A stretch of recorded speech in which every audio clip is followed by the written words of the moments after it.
So, for the first time in recent memory, a vast majority of Americans actually voted in the presidential election. 66.6% of eligible voters voted in 2020. And 666 is a little weird number. But after all the votes are being counted, the big winner is Biden with 80 million votes, 73 million votes for Trump, and 78 million votes for non-voters, people who didn't vote. And in most elections, that seems to be the winner, people who just didn't vote. And I've always wondered as to why people choose not to vote. And so I reached out to Jared to try to figure out why. So Jared, why did you choose not to vote in the 2020 election? Apathy. I'm just kidding. I'm about to say, that's my first thought was you must hate America. Right. Man, I am so selfish. I could care less about anybody, anything. To be honest, that's what I did wrong on Facebook. Because back in 2018, in the midterm election, I did a social experiment where for 12 hours, every hour in the hour, I posted memes and GIFs and quotes of not voting. I never told anyone not to vote. I just really expressed why I don't vote. And man,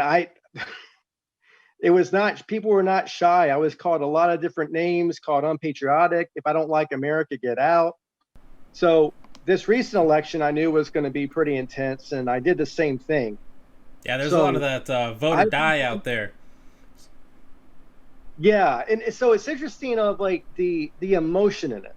Okay, prime example. I live in Jacksonville, Florida, home of the Jaguars. I don't really follow sports, anymore, but you don't want to follow the Jaguars. What's that? I said I wouldn't if I was a Jaguars fan. You're not missing much. Right. Well, some people go down with the ship, like recently what seems to be happening politically. But here's the thing. So you have someone like you love the quarterback, and he's wearing this white jersey. And then he gets traded, and now he's wearing a red jersey. For some reason, you hate him now. I look at politics almost the same way, but even worse, because people get so passionate. Before 2016, you could have discourse. You could disagree with someone on a political stance, have a beer, call each other names, have a beer, and move on. 2016 came in and everything changed, where, as I call it, statism, which is the biggest cult in the world, where people are so obsessed with one individual giving them power to dictate their lives. And to me, that doesn't make any sense. Now, as I said before, I used to be very, very big into politics, had a goal. I was ambitious to run for office. I had people like running for mayor of Jacksonville. I would do stuff on campaigns. I would, watch the Fox News, the CNN, talk radio. And I was really thinking the power is having the right person. The right person in office can change everything. Sure. But as a big Star Wars fan, the analogy is if you just go work for the Empire, you can change it from the inside out. But that's not really true. And the problem is,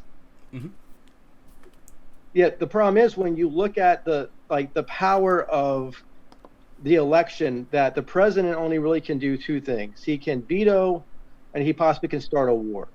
The main power is in the Congress and the Senate of, laws, but most people don't even know or understand how things work. Like I was telling a friend today about the stimulus package. Americans got $1,200, and it's like, wow, government is great. Why they're closing down businesses and doing all these other things. And then now the Democrats have this $9 trillion where they want to do this package, and the Republicans are stopping them. So the view of Americans are like, why would the Republicans stop them?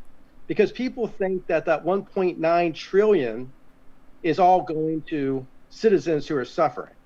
It's going to businesses, it's going to corporations, and most people don't know that.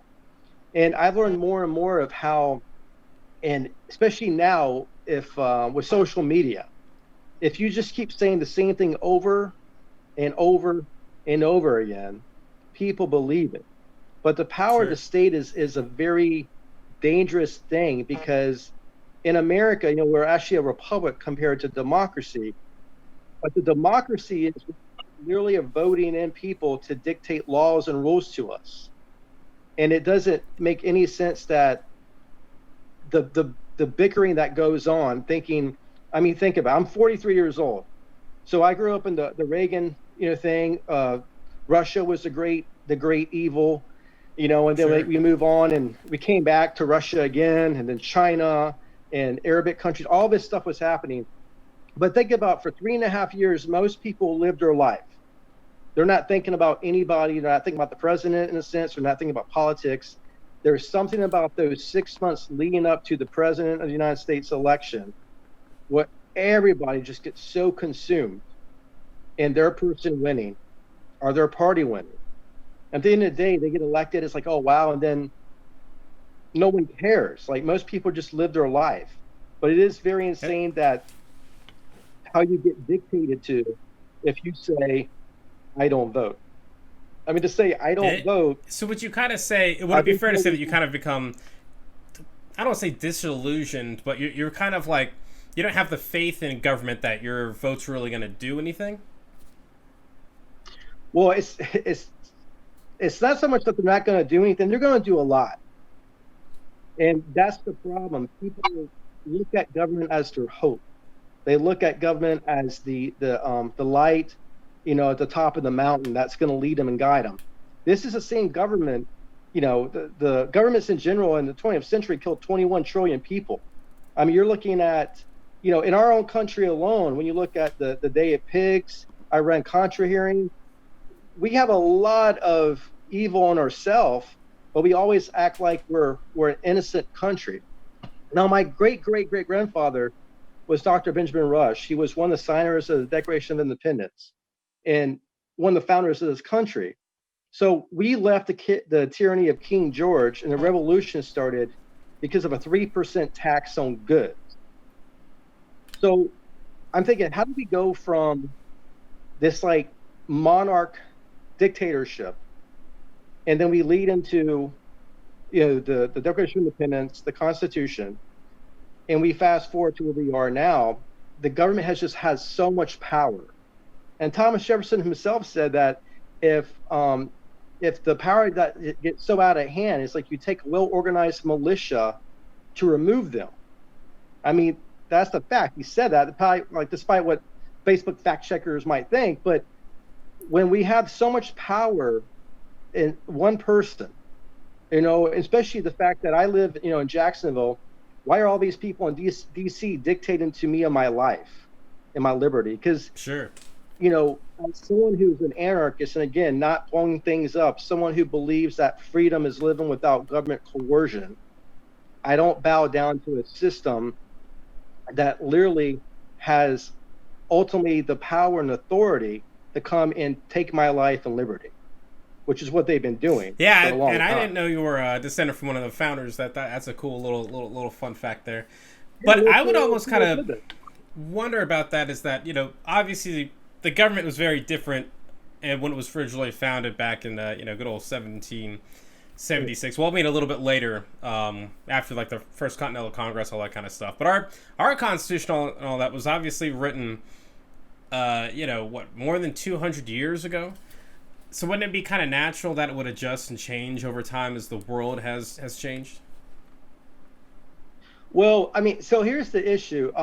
There's a book called Nullification. Nullification pretty much is the premise of, like, if you and I have a contract right now to do a partnership with a podcast, and you sign the contract, and I sign it, and then I add stuff you don't know about, it's nullified. So I don't even, like, as much as the Constitution is definitely a very powerful piece of paper in the sense of the forming of a country, I don't look at it in the sense like I'm not dictated by the Constitution. I'm dictated by natural law, which means Jared Rush has a right to his person, his place, and his property. That was, according to Boscott, that was all formed way before government was formed. And in fact, government's intent was to ensure your person, place, and property, not to pillage it, not to, take it over. And as for the Constitution, I mean, they have added and taken away, and I understand that question because it is a common sense saying, like even there's still like somewhere in the tax law, it's like a half penny tax from something like from 1800, and it's like, well, that doesn't make any sense. But again, Yeah, I know. And originally they said all men are created equal, but I think they might have left me out of that one. So I'm glad they've made a couple changes. Well, hey, I'm part Irish, so the same thing applies in a sense. Yeah, it wouldn't have been good for either one of us. Right. So I mean, definitely, I'm actually Irish, German, Cherokee, Welsh, which so prime example, Cherokee. I literally live in Jacksonville, Florida, named after Andrew Jackson, who literally was responsible for the 12 Tears, where he killed over 5,000 by his order. Over 5,000 men, women, and children died because he pushed them out of their land. And it's so intense that in Cherokee, North Carolina, they actually have a live play where native actual Cherokee Indians acted out. And it's like, this is insane, But I mean, yeah, all men are created equal. And the whole thing about slavery, which is just stupid and dumb, but it is an insane thing when you think about, again, Rosa Parks, all right? Rosa Parks was tired, right? And she's like, I'm going to sit right here. Who do you think had a problem with that? Was it literally the owner of a bus company that is making revenue? Or was it the fact the law said she couldn't sit there? That wasn't the company law. That was only the law of the land. And so that's Sure. what I'm thinking. And there's definitely the idea that the laws of the land, aren't always right in 100%. And really, society's not all right in 100%.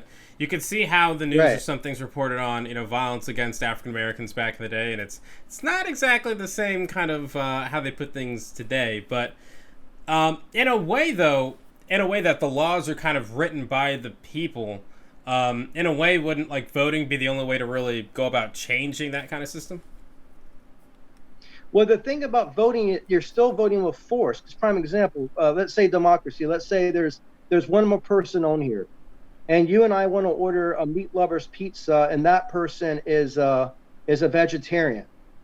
Well, according to democracy, we voted on it, we won, and we could say the greater good prevails. But the problem with how we are set up in the country is that everything is forced.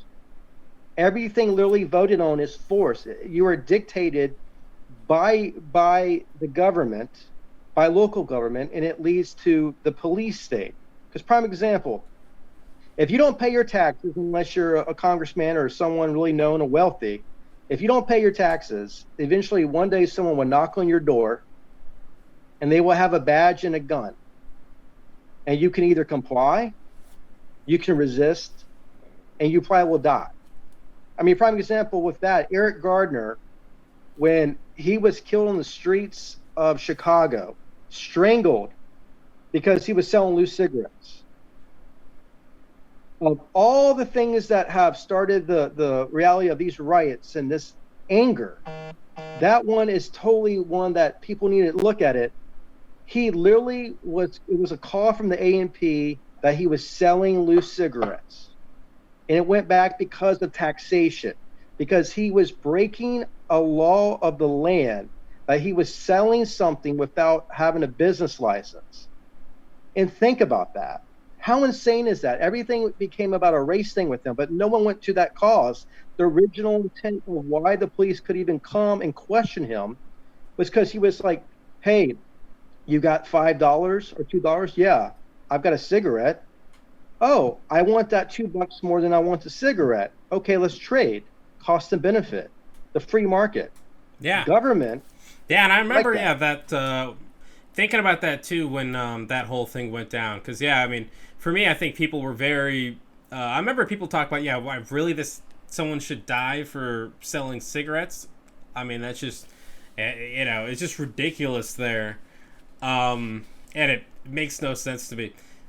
So you mentioned kind of before that if you had voted, you'd want to be part of like the, you'd want to vote for the Libertarian Party.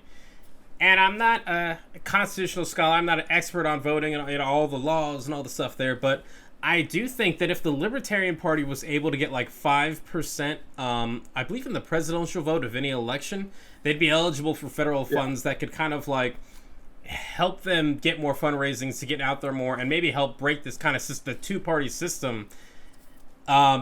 Would that something like that? So for me, like the idea that like not every vote is important, that kind of runs a little bit afoul of that, because if libertarians, I mean, I don't personally agree with all their platforms and policies and everything, but if they were able to get that 5% threshold, get federal funding, wouldn't that be kind of a big thing to help try to change some of the problems that you're talking about? Well, so here's the point. You really think the powers that be, the Republican Party and Democrat Party, want that to happen? Prime example, in 2000, definitely they don't, but I'm gonna say, I guess it was maybe 12. Yeah, 2012, when he was running for when Barack Obama was running for re-election. Did you know that they actually had a debate with the Libertarian Party in 2012 that was televised on YouTube and was emceed by or moderated by Larry King?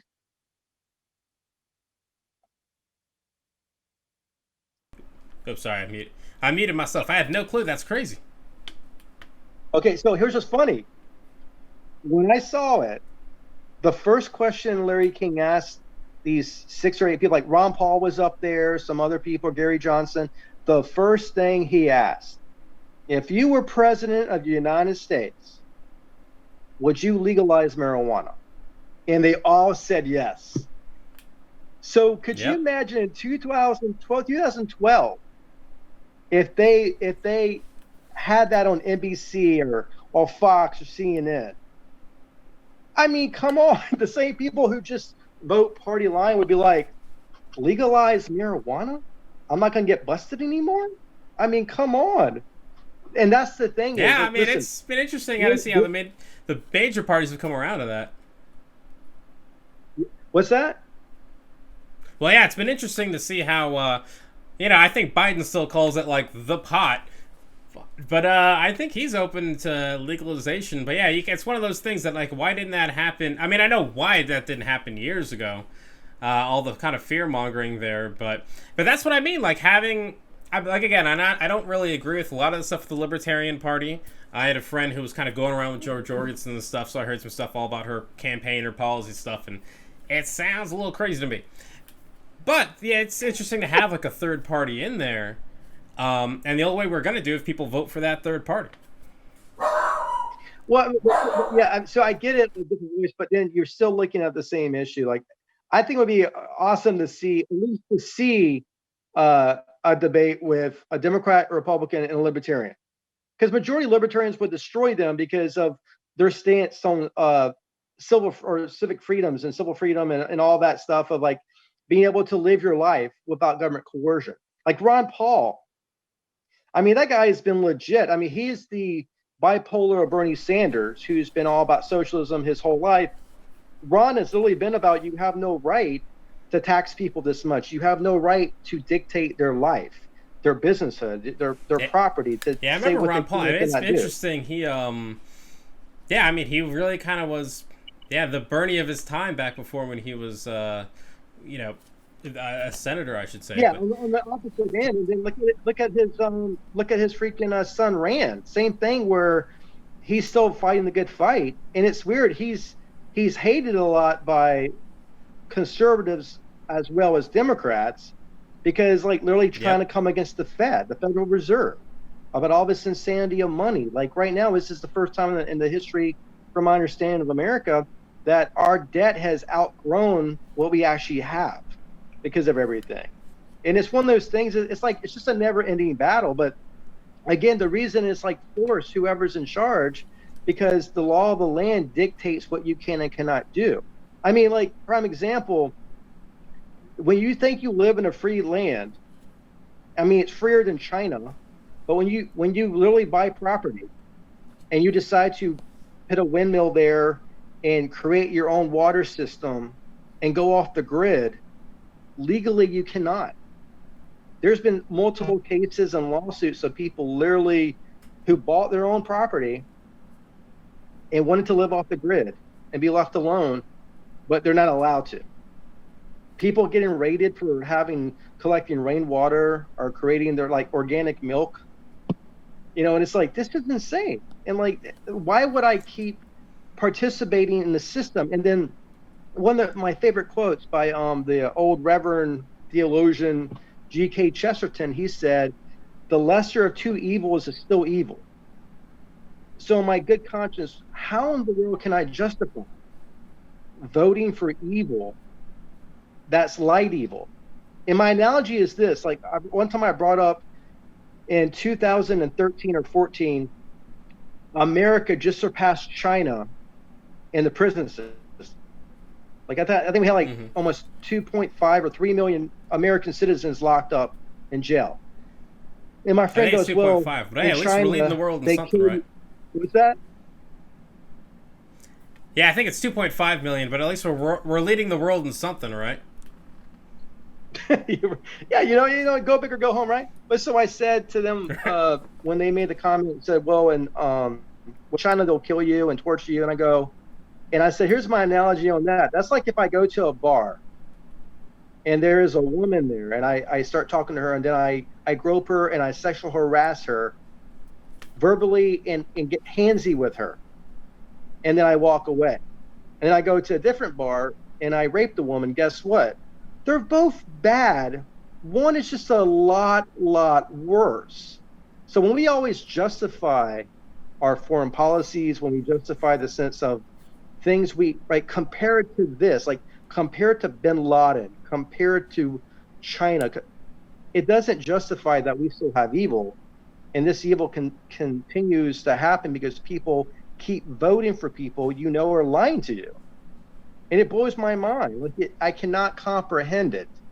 And even like the one thing with Trump, I always tell people hated Trump so much, they'll vote for whoever the opposite is because they have more hatred for Trump than they do for rational thought or for anything else. And again, I don't vote, so I don't care.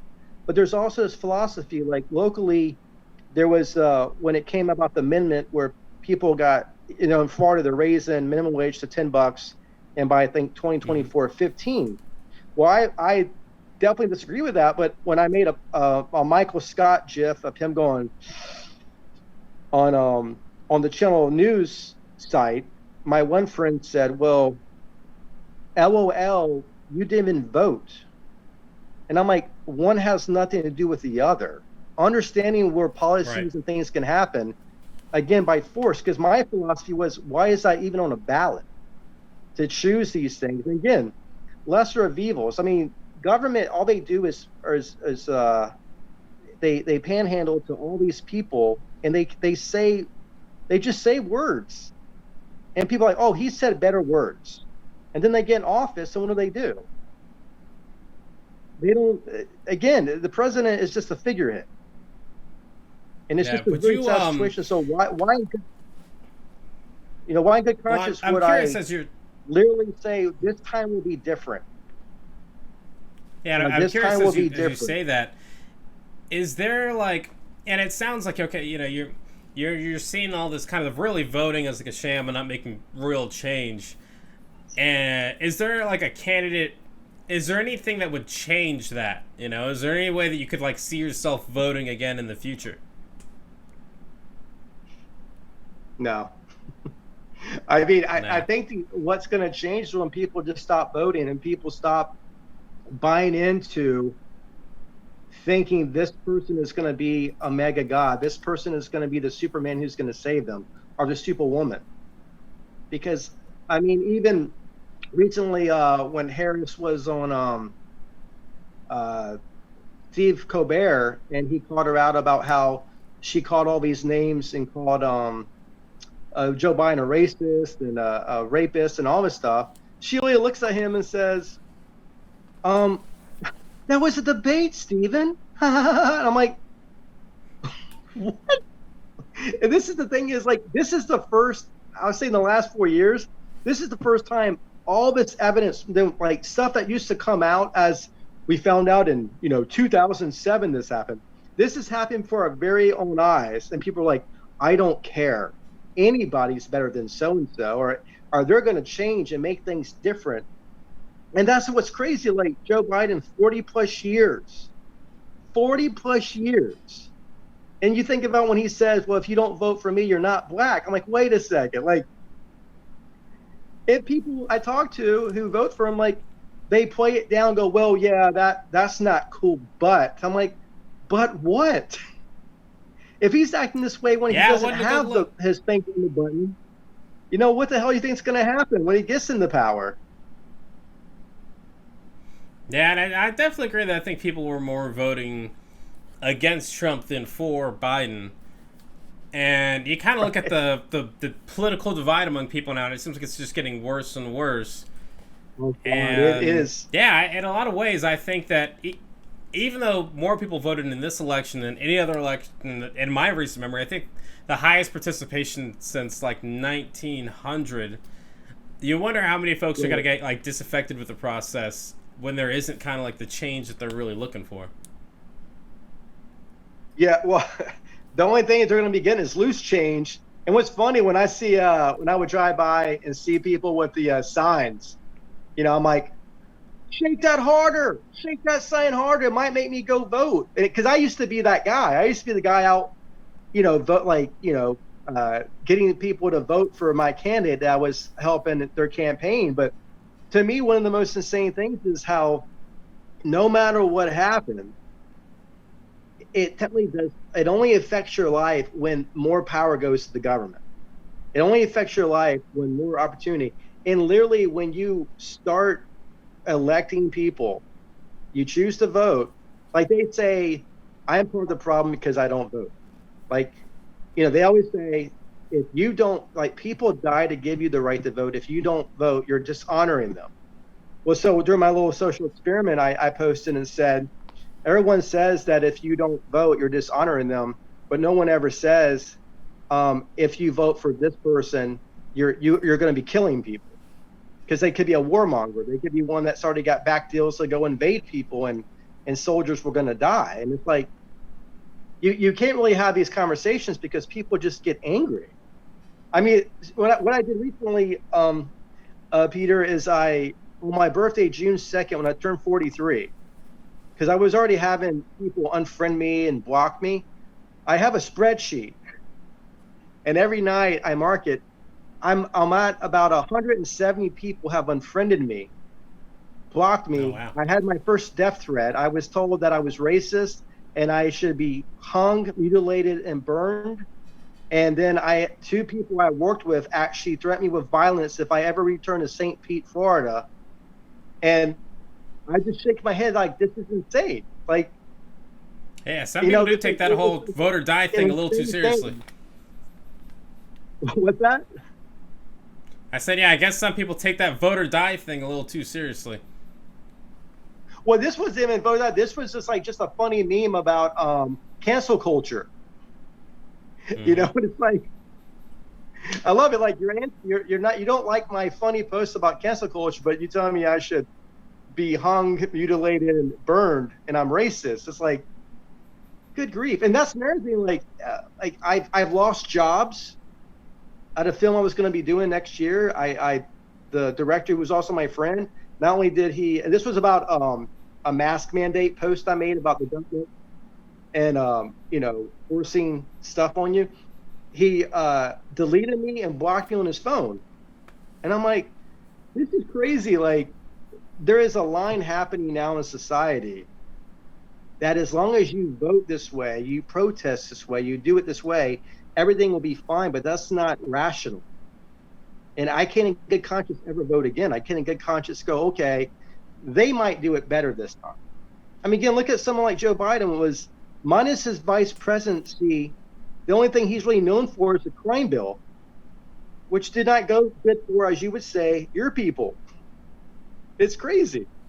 Probably not. People just keep, it's like it's a revolving door of insanity. And I'm the one who's mad because, I'm a madman because I'm not doing my duty.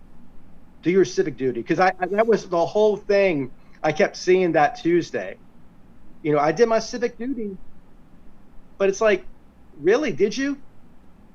Did you really do your civic duty? Are these people someone you want to babysit your child?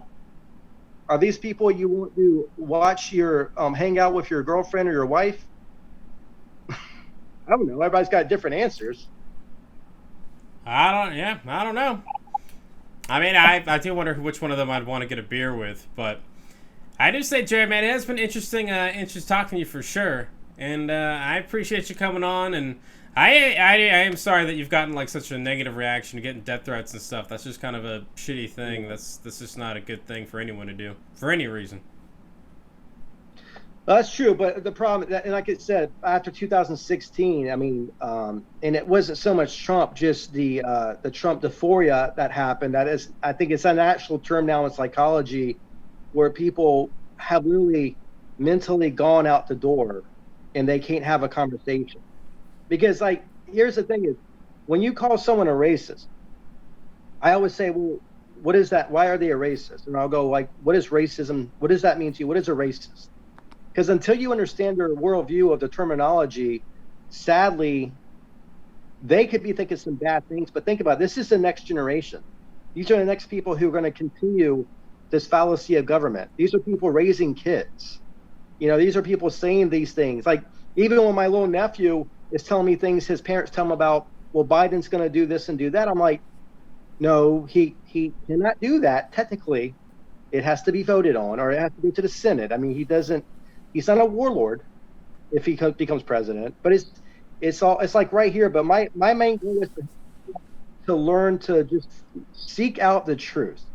Read The Law by Bastiat. Read Spooner, read Rothbard. Literally, I mean, shoot, right now, read Atlas Shrugged in 1984. Those two books alone are literally happening before our very eyes. And again, I just wish the best for everyone, and it's just stupid when people can't talk. Nah, that's true. And even though I might disagree with you on a couple things, I'm glad we can have a nice little conversation over beverage, man. Cheers to that, brother. Cheers to that. Hey, what's going on, everyone? Thank you so much for watching Citizen Pete. I really appreciate it. If you haven't already, click that little subscribe button, maybe the like button, and hey, maybe just leave a comment. I want to know what you're thinking. What do you think about all the politics, the news, and all the stuff that's going on in our country?